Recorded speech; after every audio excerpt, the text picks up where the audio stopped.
दोस्तों, voice of Indus TV पारां अवां सभिनी खे भलीकार। आऊं आहियां अवांजो पंहिंजो अली नवाज़ आरी सर।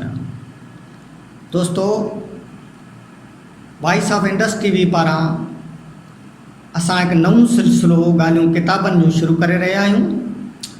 हिन सिलसिले में असां सुठनि ऐं मयारी किताबनि बाबति तव्हांखे ॿुधाईंदासीं।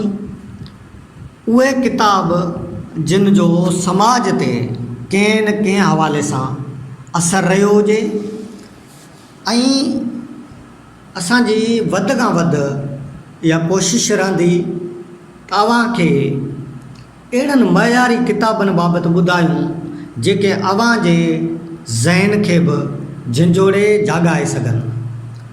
असांजे अॼोके हिन प्रोग्राम में जंहिं किताब जो ज़िक्र थींदो उहो किताब आहे सिंधी ॿोलीअ जे नाले वारे लेखक, शाइर, आलिम, अदीब, मोरिख़ ऐं मोहक़िक़ यूसुफ शाहीन जो तारीख़ी हवाले सां लिखियलु किताब शाह लतीफ़ सिंध जी आज़ादीअ जो पहिरियों अज़ीम शाइर। कंहिं शाइर चवाणी पढ़णु मुंहिंजो नशो आहे ऐं कलम जी मस मूंखे नशे में आणे छॾींदी आहे। जॾहिं बि को सुठो किताब पढ़ण लाइ मिलियो आहे तॾहिं मुंहिंजे अंदर जो तख़लीक़ार जाॻी उथियो आहे ऐं सोन सरीखियूं सिटूं मन जे आगर ते लही आयूं आहिनि। तख़लीक़ जो जनमु हवा जी कुख खां थियो या उन खां अॻु में, सऊदी अरब जे रेगिस्ताननि मां थियो या थर जी वारीअ जे भिटनि मां, पर अदब जी ओसर सिंधु माथर खां ई थी आहे। अदब रुॻो कागर कारा करण जो नालो न आहे। अदब जी माना आहे क़ौम जी तामीर करणु। ऐं आउं सम्झां थो तामीरी अदब जी शुरूआति सिंध खां थी आहे। पोइ उहो तख़लीक़ी अदब हुजे या तहक़ीक़ी अदब, शाइरी हुजे या नसर। शाह लतीफ़ सिंधी ॿोलीअ जो उहो घणघुरो शाइर आहे जंहिं सभ खां पहिरीं पंहिंजी शाइरीअ में क़ौम जी तामीर कई, क़ौम जे दर्दनि जो दरमान बणियो, क़ौम जे हक़नि जी ॻाल्हि कई ऐं सिंध जे सादड़नि सबाजड़नि माण्हुनि जे अंदर जे अहसासनि खे जीअं जो तीअं पेश कयो। इन बैदि ई पूरी दुनिया में अदब खे नओं रुख़ मिलियो। तंहिं करे वसूख़ सां चई सघिजे थो त शाह लतीफ़ शाइरीअ में नवां लाड़ा मुतारफ़ कराईंदड़ पहिरियों अज़ीम शाइर आहे, जंहिंखे सिंधी ॿोलीअ जे नामवर लेखक, तर्जीहनिगार ऐं मोहक़िक़ यूसुफ शाहीन सिंध जी आज़ादीअ जो पहिरियों अज़ीम शाइर करार ॾिनो आहे। यूसुफ शाहीन सिंधी ॿोलीअ जो घणपड़ियो आलिम आहे ऐं हिन हमेशह अहिड़नि मौज़ूअनि खे हथ में खयूं आहे जेके मौज़ू आम हूंदे बि असांजे कलमकारनि जी सोच खां परे रहिया आहिनि। हीअ किताब शाह लतीफ़ सिंध जी आज़ादीअ जो पहिरियों अज़ीम शाइर यूसुफ शाहीन जी तहक़ीक़ जो हिकु अहम किताब आहे जंहिंमें सिंध जी तारीख़ जो ॻूढ़ो इतिहास कयो वियो आहे। न त असांजी बदकिस्मती इहा आहे जो असां वटि सिंध जी तारीख़ जे हवाले सां जेका बि तहक़ीक़ थी आहे उन में गोयूं घणियूं खाधल नज़र अचनि थियूं। जीअं शाहीन साहब हिन किताब में मुख़्तलिफ़ तारीख़नि जा हवाला ॾिना आहिनि जिन में असांजे मोरखनि जो हिकु ई जुमिलो कलम लिखण खां कासर आहे, आम मिले थो। पर यूसुफ शाहीन किथे बि का गोई न खाधी आहे। जिते बि असांजे मोरखनि जी गोई खाधल नज़र आई आहे उनखे निहायती बारीक बीनीअ सां छंडछाण करे वाज़ा कयो आहे ऐं जिते हुन महसूसु कयो आहे त हवालो मुस्तनद न मिली सघियो आहे उते हिन खुली दिलि सां हिन रीति एतिराफ़ु कयो आहे।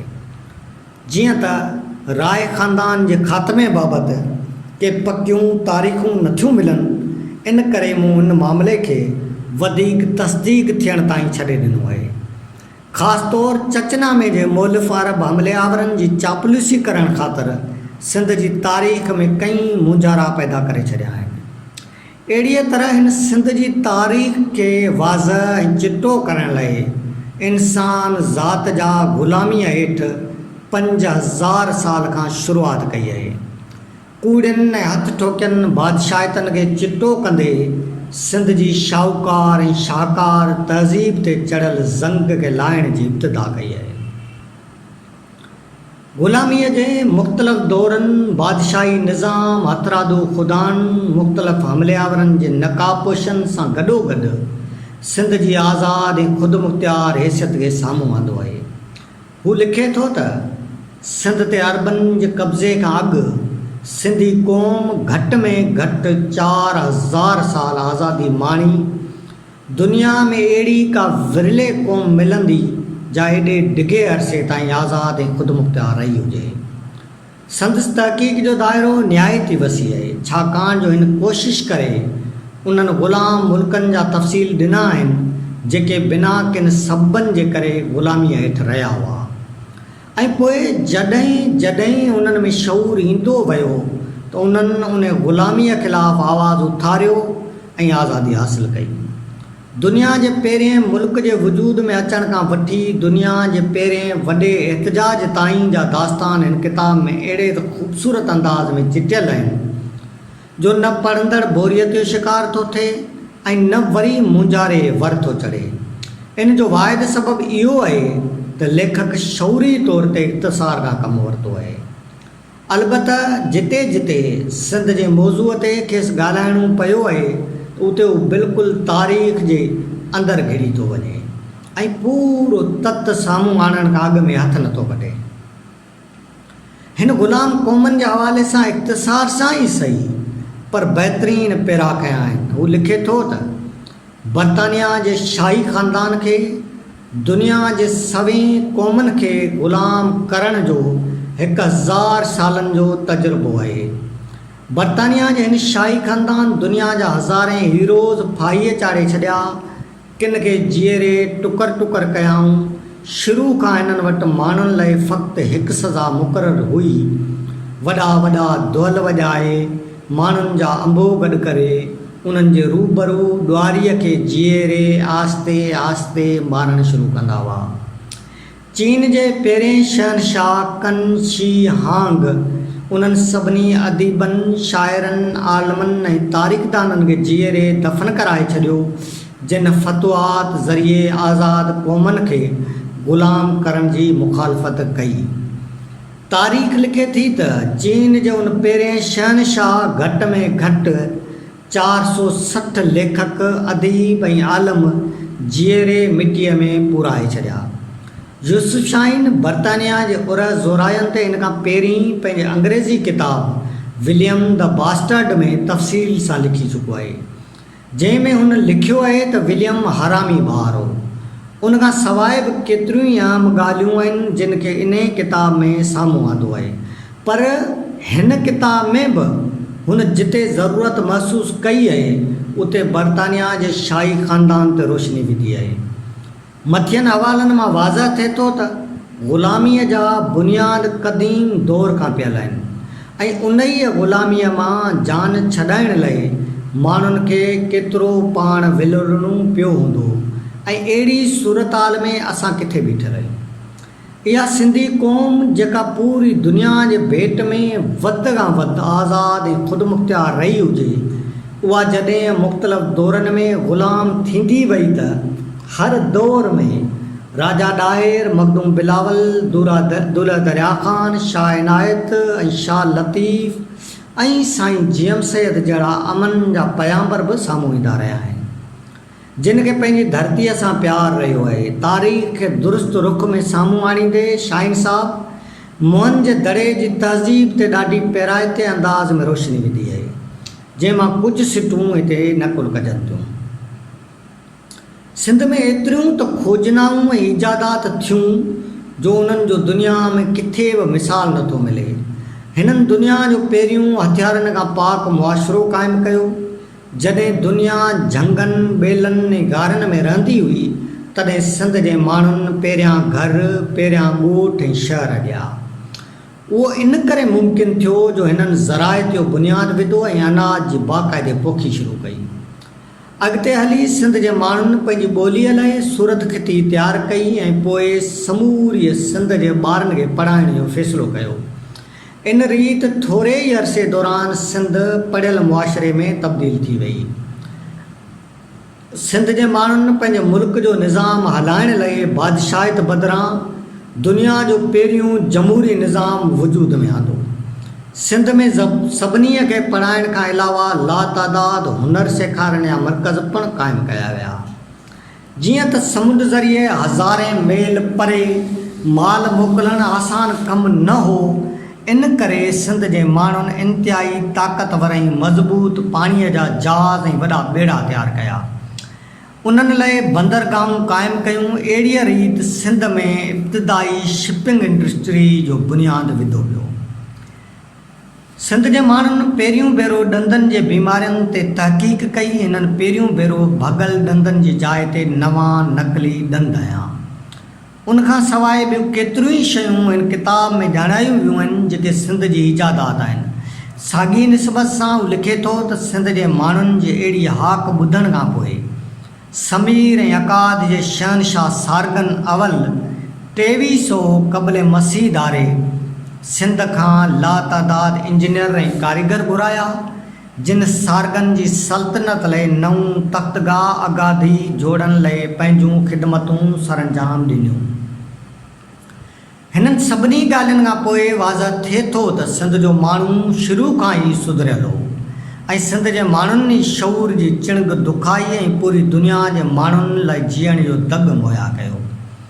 यूसुफ शाहीन जी तहक़ीक़ जो दाइरो जीअं पोइ वसी थींदो थो वञे ऐं हुन तारीख़ ते चढ़ियल दज़ खे लाहींदे असुल हक़ीक़तूं वाज़ह कयूं आहिनि। सिंध ते केतिरियूं ई काऊं थियूं जंहिंजो तफ़सील सां ख़ाको चिटियो वियो आहे। ख़ासि करे अरबन जूं सिंध ते 18 काऊं जेके तारीख़ जे वर्कनि में हिन खां अॻे बहितर नमूने रक़म न थी सघियूं हुयूं, तिन खे हिन साम्हूं आणे सिंध जे मथां लॻल राताए खे निर्वार करण सां गॾु इहो पिणु वाज़ह कयो आहे त जेके काऊं थियूं से इस्लाम जे फैलाउ लाइ न पर फुर लुट लाइ हुयूं। ऐं सिंध जी तारीख़ लिखंदड़ मोरखनि जे हवाले सां पाण लिखे थो, अफ़सोस इहो आहे त सिंध जी तारीख़ ख़ासि तौरु अरब दौरु घणे भाङे सिंध दुश्मननि लिखियो आहे। उन्हनि सिंधियुनि लाइ पलीत, काफ़र ऐं ॿिया नाज़ेबा अल्फाज़ इस्तेमालु कया आहिनि। उन्हनि नामनियाद तारीख़दाननि सिंध ते अरबनि जे हमलनि बाबति कई कूड़ा जवाज़ घड़िया आहिनि, जॾहिं त असुलु तारीख़ी हक़ीक़त इहा आहे त अरबनि जी दुनिया जे ॿियनि बेशुमार मुल्कनि ते हमला ऐं कब्ज़ा कया, तीअं सिंध ते बि कब्ज़ो करण जो हुकुम ॾिनाऊं। सची ॻाल्हि बि इहा आहे त अरब सिंध में फ़क़्ति फुरलुट लाइ आया हुआ।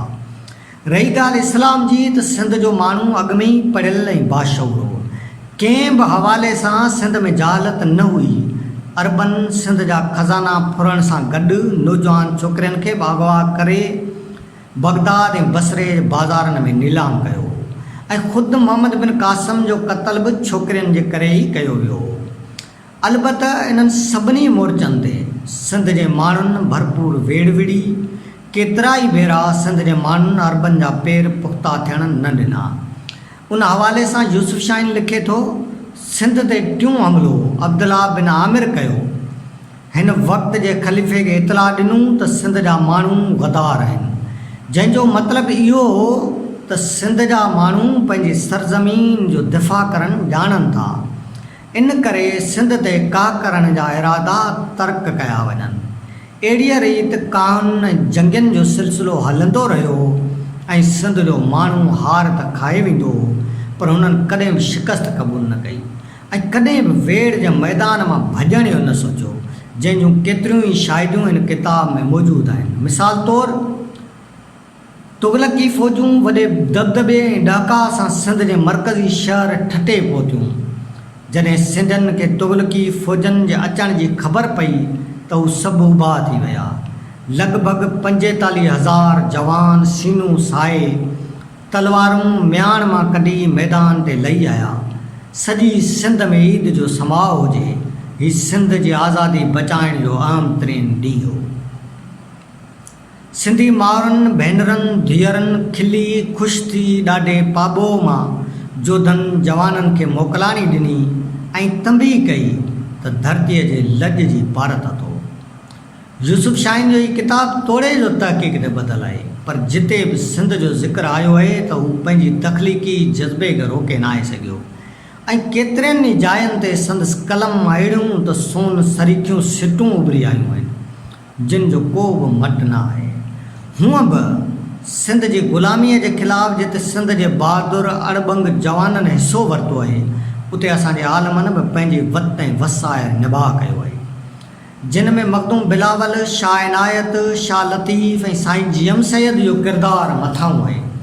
ऐं शाह इनायत जे हवाले सां यूसुफ शाहीन लिखे थो, शाह इनायत पंहिंजूं ज़मीनूं हारियुनि में विराए हिकु अहिड़ो मिसाल क़ाइमु कयो जो उन दौर में ख़्वाब लॻो थिए, जॾहिं सॼी इंसान ज़ात हमले आवरनि जे निशाने हेठि हुई, जॾहिं दुनिया जे हज़ारे आज़ाद क़ौमनि खे फ़तवात ऐं अमल ज़रिए ग़ुलाम बणायो थिए वियो, उन्हनि जी दौलत ऐं पैदावारी वसीलनि ते लगातार धाड़ा हयां थिए विया, जॾहिं आम माण्हुनि खां ज़मीनूं फुरे गदारनि खे ॾिनियूं थी वियूं, उन वक़्त में अहिड़ो ख़्वाब ॾिसणु जन्नत हासिलु करण जी बिशारत खां घटि कियो।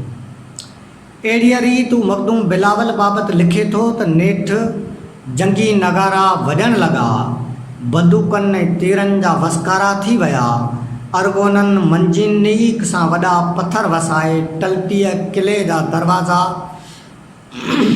ऐं भितियूं ॾाहे विधियूं, पोइ त हर घिटी हर घर में दू बदू लड़ाई शुरू थी वई। इहा जंग लगातार 3 ॾींहं हलंदी रही। टलटीअ जो तबाहाल किलो लाशनि सां सथबो वियो, दुल्हा दरिया ख़ान जा 2 जवान पुट सिंध मथां घोर थी विया। अहिड़ीअ तरह अरगोन टलटीअ जे किले ते क़ाबिज़ थिया। सिंधी फ़ौजनि मां को बि अहिड़ो जवान न बचियो जो अरगोननि अॻियां हथियार फिटा करे। एॾी वॾी कामयाबीअ जे बावजूदु अरगोननि लाइ मखदूम बिलावल वॾो चैलेंज ऐं वॾो ख़तरो बणियल रहियो। तारीख़ ॾाढी बेरहम थींदी आहे। कल्ह ताईं जेका तारीख़ असांखे पढ़ाई पई वई, उन तारीख़ जे वर्कनि में केॾी ऊंद अंधोकार छायल हुई। उन तारीख़ जॾहिं सही रुख में पासो वरायो आहे त सभु ॻाल्हियूं चोॾींहं जे चंड जी चांडाण मिसल बणिजी असांजे साम्हूं अची बीठियूं आहिनि।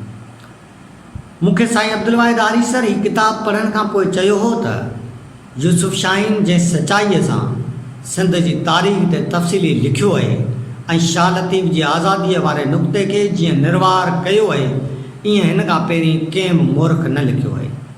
सिंध जी तारीख़ जे हवाले सां इब्तिदाई तौर ते हिकु मुस्तनद किताबु चई सघिजे थो। जॾहिं ज़िक्र आज़ादीअ जे प्रचारक इंसान शाह लतीफ़ जो निकितो आहे त आउं बहितर थो सम्झां शाह लतीफ़ बाबति बि यूसुफ शाहीन जा अहसास पढ़ी ॾिसजनि त वधीक बहितर ऐं लाभाइतो थींदो। सिंध जा केतिरा ई मुला ऐं मौलवी उन वक़्तु मछरजी पिया जॾहिं हुननि हिकु नए अणॼातल शाइर जो सुर कल्याण पढ़ियो। हुननि खे पहिरियों भेरो उन शाइर जो नालो मालूम थियो, शाह अब्दुल लतीफ़, जेको हाला हवेलीअ जे वेझो हिकु भिट ते रहंदो हो। मुलनि अखियूं फूटारे बूथ सुॼाए ॾाढे गौर सां शाह जो सुर कल्याण पढ़णु शुरू कयो। हुननि खां रड़ियूं निकिरी वियूं त इबादत जे सुर में शाह अब्दुल लतीफ़ सूरी ऐं सिर ॾियण जी ॻाल्हि कहिड़े लेखे कई आहे। सूरी ऐं सिर ॾियण जी ॻाल्हि कंदड़ शाह लतीफ़, जंहिंखे यूसुफ शाहीन सिंध जे आज़ादीअ जो पहिरियों अज़ीम शाइर करार ॾिनो आहे, सो पूरी दुनिया जी आलिम इंसानियत जो दुआगो हो। यूसुफ शाहीन जी शाह साईंअ सां इश्क ऐं कमिटमेंट जो अंदाज़ो इन मां करे सघिजे थो जो हुन ॿारोतण में जेको शाह साईंअ जो शहर पंहिंजे हीअं सां हंडायो हो, उहो शहर सभिनी रिसालनि में न ॾिसी ॾाढो उतावलो थी पियो हो ऐं नेठि उहो मुकमल शहर हथु करे हुन किताब जी मुंड में ॾेई हुन ॼण पंहिंजे इश्क खे फ़िरोग ॾेई छॾियो हुजे। उनखां अलावा हिन किताब में ॿियनि केतिरनि ई पहलुनि खां रोशनी विधी वई आहे, जिन में सिंध जी आज़ादीअ जूं तारीख़ूं, गोरीला फ़ौज जिन खे फ़क़ीर जो नालो ॾिनो वियो, फातिहनि जा ख़ुदा, मज़हब, ॿोलियूं, अरगोननि, तुर्खाननि, मुग़लनि जूं चोटूं वग़ैरह अहम आहिनि। वाज़ह कंदो हलां त हिन किताब जो वर्क सिंध जो इतिहास आहे ऐं हिन किताब जूं त अञा अलाए केतिरियूं ई ॻाल्हियूं करे सघजनि थियूं, पर हिन मज़मून में वधीक गुंजाइश न हुअण करे वधीक पासा पढ़ंदड़नि लाइ छॾजनि था त जीअं हू पाण पढ़नि ऐं हिन किताब बाबति खुलीअ दिलि सां तबसरा करे सघनि। सिंधी अदब खे अहिड़ो शाहकार किताब ॾियण लाइ यूसुफ शाहीन जो नालो सिंध जी तारीख़ में सुनहरी अखरनि में लिखियो वेंदो ऐं हिन किताब खे पब्लिश करे आम माण्हुनि ताईं पहुचाइण लाइ पीकाक प्रिंटर्स ऐं पब्लिशर जो चेयरमैन डॉक्टर आफ्ताब अबड़ो जस लाणे, जंहिं हिन किताब खे छपाए पधिरो कयो। ऐं अव्हां खे इहो बि ॿुधाईंदो हलां त सिंध में हिन किताब एॾी त मक़बूलियत माणी जो हिन किताब जो तमामु जल्द ॿियूं एडिशन जेको वधायल सुधारियल ऐं संवारियल आहे आज़ादीअ जो अलमबरदार जे नाले सां उहो छपियो, जेको पिणु हिन वक़्तु मार्केट मां अणलभ आहे। यूसुफ शाहीन उन खां अलावा सिंध जी तारीख़ 4 जुल्दनि में अंग्रेज़ीअ में लिखी आहे, जेका ऑक्सफोर्ड प्रेस पारां छपिजी चुकी आहे। अहिड़ीअ रीति यूसुफ शाहीन खे उन ई अंग्रेज़ीअ में लिखियल सिंध जी तारीख़ ते नोबेल प्राइज़ जे लाइ संदसि 45 मुल्कनि नालो तजवीज़ कयो आहे। दोस्तो, आऊं उम्मीद करियां थो त अव्हां खे असांजो अॼोको ही प्रोग्राम, असांजो ही नओं सिलसिलो पसंदि ईंदो ऐं असांजे अॼोके हिन प्रोग्राम में असां जंहिं किताब बाबति तव्हांखे ॿुधायो आहे, ही किताब तव्हां सभई पढ़ो, हिकु भेरो न बार बार पढ़ो, न रुगो पढ़ो बल्कि हिन किताब खे पंहिंजे लाइब्रेरियुनि में सजाए रखो, पंहिंजे लाइब्रेरियुनि जी ज़ीनत बणायो, पंहिंजे ईंदड़ नसलुनि खे ही किताब पढ़ायो त जीअं असांजो जेको ॿार शौरी दुनिया में दाख़िल थिए ऐं हिन किताब खे पढ़े त हू पंहिंजी धरतीअ खे सुञाणे सघे, पंहिंजी धरतीअ मुतालिक़ वधि खां वधि मालूमात हासिल करे सघे। दोस्तो, असांजो हीउ प्रोग्राम तव्हांखे पसंदि आयो हुजे त हिन वीडियो खे वधि खां वधि शेयर कयो, सॼी दुनिया ताईं असांजे हिन आज़ादी वारे पैगाम खे पहुचायो ऐं असांजे हिन YouTube channel voice of Indus TV खे लाइक शेयर ऐं सब्सक्राइब करण सां गॾु बेल आइकन खे ज़रूरु क्लिक कजो। ऐं हाणे अवां पंहिंजे मेज़बान अली नवाज़ आरिसर खे ईंदड़ हफ़्ते लाइ ॾींदा इजाज़त। ईंदड़ हफ़्ते हिकु भेरो ॿीहर वरी कंहिं नए किताब सां गॾु, नए जोश ऐं नए जज़्बे सां गॾु, नयनि ॻाल्हियुनि सां गॾु अव्हांजे अॻियां पेश थींदुसि। सिंध सलामत, साथ सलामत।